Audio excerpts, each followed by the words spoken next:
The biggest names in sports are all on IsraelSportsRadio.com. Proud pleasure and privilege to bring on our next guest. He is baseball's all-time hit king. Please give a warm Louis Live welcome to Pete Rose. Pete, welcome to Israel Sports Radio. Thank you, and appreciate you having me on. And how you doing? What's going on? We're doing well, and the fans in Israel love you, and we appreciate the time. And first question I have for you is, the saying records are meant to be broken. Well, I'll tell you, you have over 4,100 hits. It's kind of hard to believe that record could be broken. My mom certainly doesn't think so. She's a big fan of yours. What do you think? Can your record actually be broken? Well, I don't think you ever want to say never on a record, but based on how baseball is approached today and how baseball is played, the emphasis is on home runs, and the emphasis is not see how many hits you get for how many years, because the contracts are big and players aren't playing 20 years nowadays. And, in order to break my record, you have to play 21 years to get 200 hits each year, right, and you'd still be 56 shy. So, but you never know. Another freak like me might come along in the 2020s or so, something like that. But I think it's kind of safe to say that I'll die as a hit king in my lifetime. And records are made to be broken. But all I can tell you is going to have to take a very consistent, dedicated player to beat my record of 4,256 hits. It's a lot of hits, it's a lot of dedication, a lot of hard work, and a lot of games. So your rookie year in 1963, you were the Rookie of the Year, and you played against Sandy Koufax. Now, Sandy's a legend here in Israel, and I got to ask you, what was it like to play against Sandy Koufax? Not good. Because my first 2 years in the league, 63 and 64, Sandy actually struck out over 300 guys.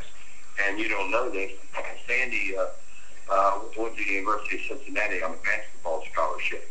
And when he was at the University of Cincinnati, he couldn't throw a ball inside the batting cage.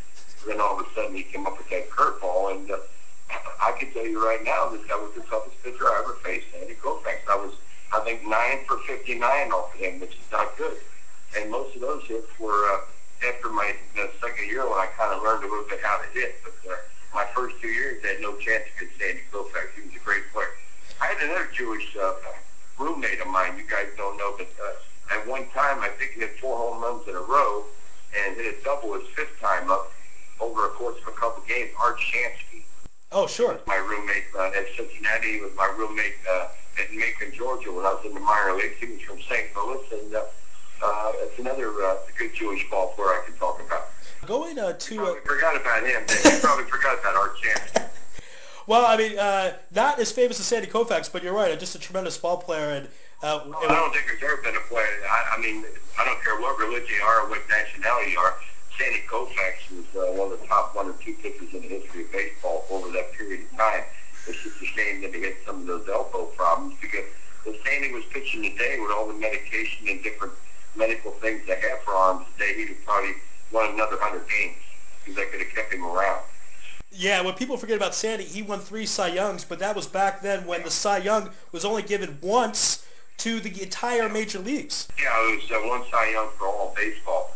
Now you have 1 for each league. And you're right. You're absolutely right about that. Sandy Koufax, it was kind of fun facing him in this respect, that every time he pitched, there was 52,400 people at Dodger Stadium. But it wasn't fun when you got in the batter's box. It was fun because it was a big crowd, but it wasn't fun when you got in the batter's box because he was such a competitor. And even today, he's a very competitive guy. He's a good-looking guy. He's got real long fingers. His arms and his hands are like a basketball player. And that's why he had such a good curveball. He wrapped that thing and he snapped it off. And he had a great curveball to go along with a 95, 98-mile-an-hour fastball. So you played against Sandy Koufax. That was a lot of fun. And I understand that you didn't necessarily enjoy facing Nolan Ryan. What was it like facing the Ryan Express? It was okay, because I was kind of an established hitter when I faced Nolan Ryan. I would rather face Nolan Ryan than I would Sandy Koufax, only because I hadn't learned how to hit when I was facing Sandy Koufax. But I got a lot of hits off Nolan Ryan. I probably hit 280, 285 off of him, which wasn't bad. But he threw hard and had a good curveball, too, and he was very competitive. But, all the pitchers you talk about, the Koufaxes and the Drysdales and the Gibsons and the Marichells and the Carltons and the Sievers, they all had one thing in common. They were very aggressive, and they were very competitive, and that's why they're all in the Hall of Fame. Now, speaking of the Hall of Fame, talking about the Big Red Machine, of course, you played with Johnny Bench, but what a lot of people forget about those teams, and it's sad that they would, but Joe Morgan was a two-time MVP with the Cincinnati Reds. So talk about Joe's contribution to the ball club. Oh, Joe was a great player. I mean, he's a Hall of Famer. No one forgot about Joe Morgan. I mean, Joe Morgan may be the best second baseman in the history of baseball. I mean, that's the kind of accolades he gets around Cincinnati area. When we got him from Houston after the 71 season, but we got him and Geronimo and then Jack Billingham and Dennis Menke all in the same trade, and we sent Lee May and Jimmy Stewart and Tommy Helms down to Houston. But now Joe Morgan, the most intelligent player I ever played with, very, very smart individual, and to be honest with you, I think he'd make a hell of a commissioner of baseball. Yeah, I mean, he was a tremendous television analyst for the World Series. And I want to actually go to the 75 year because you beat the Red Sox, your team did in the World Series. After Game 6, that famous Carlton Fisk home run, you ran off the field in the dugout. You were apparently very excited. Sparky Anderson was kind of confused, but you were just so happy you played in such a tremendous ball game. Well, it was the greatest game I ever played in, and I just felt when Carlton Fisk hit that home run, not only the Red Sox players, but the Red Sox fans thought that won the World Series. Right. All that did is got them to come out for the next day to play Game 7. And, I had confidence in my teammates, I had confidence in my team, and actually we had a 3-1 deficit in Game 7. But we came back after Bill lead through Perez a blooper pitch and hit the 2-run home run, got us back in the game, and we come back and won that game and evaded the ball game. But, we had a never say die, never quit baseball team. And when you got Hall of Famers everywhere on the field, and Hall of Fame manager, you're usually going to come out on top. And Joe Morgan got that game-winning hit in Game 7, I believe. Is that correct? Yeah, you're right. I tied the game off of Roger Moret, and then I was on first base, and I knocked the guy in from second, and Joe hit that little coil left center, and I went to third, and that put us ahead, and we went on to win that game by 1 run. Now, talk about some of the modern-day players. I think a guy that's closest to modern-day Pete Rose is Ichiro Suzuki because he plays with such passion, gets a lot of hits every year, focuses more on the hits than a lot of the other players do. What are your thoughts? Is Ichiro the closest thing do we have to a modern-day Pete Rose? Well, I don't know about that because Ichiro can hit. There's no question about it. But Ichiro's problem is this. If Ichiro's going to be a leadoff hitter, you got to do more than get base hits. You got to get some walks mixed in there. And Ichiro never walks. So, if he doesn't hit, he can help the team as far as being in a position to score runs. And Ichiro's got over 2,200 or 2,300 hits, but he's only got about 300 or 400 walks. Huh. And when you're a leadoff hitter for any kind of a ball club, you got to have an on-base percentage better than 300 or 308 or 309, which you did last year. And you got to be closer to 4 to get the opportunity to the guys sitting behind you to knock in runs. But Ichiro gets a lot of hits. I think he's going to hit third in the lineup this year from what I've read this week, and it's going to be interesting to see how that works because they don't have guys hitting first and second, and it's hard to win anything when you got to beat a guy hitting third is going to hit maybe 8 to 10 home runs, and that's probably all Ichiro's going to hit because he's not going to all of a sudden change his stance this year and say, well, I'm going to hit 25 home runs, about 200 hits. It's not that easy to do that. Right. Plus he's getting up there in years. He's going to be 38 years old, and to change your style of hitting is very difficult to do at the big league level.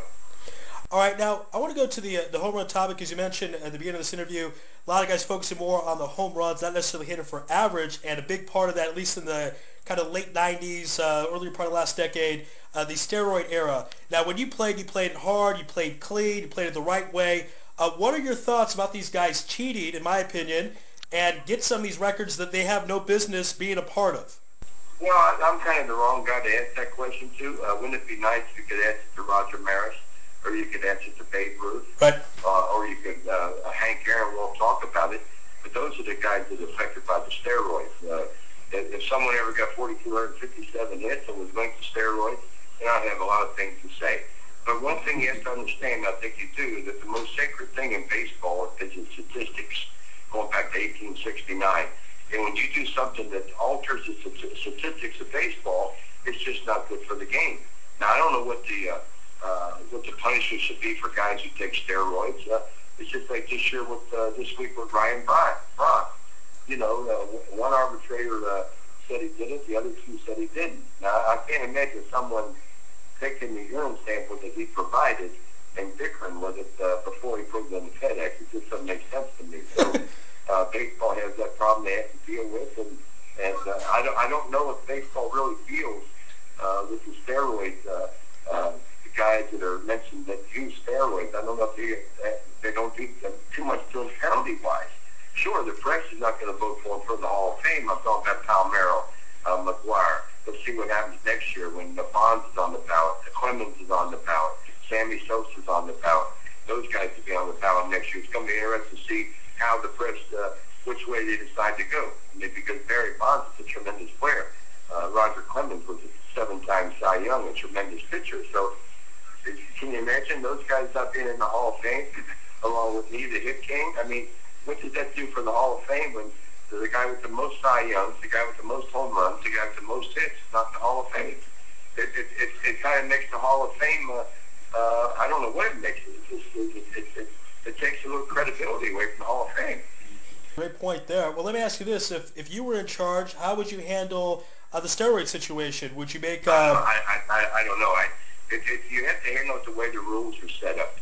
And, I just don't know. I mean, just because these guys make so much money nowadays, if you catch them with steroids, you slap them on the wrist and, like Ramirez, Manny Ramirez.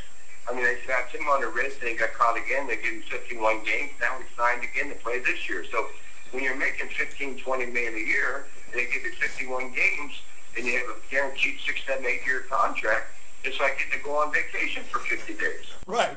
Absolutely. It's not the most fair thing in the world. That's the problem. I mean, I don't envy Bud Selig and his staff in that situation with his steroids.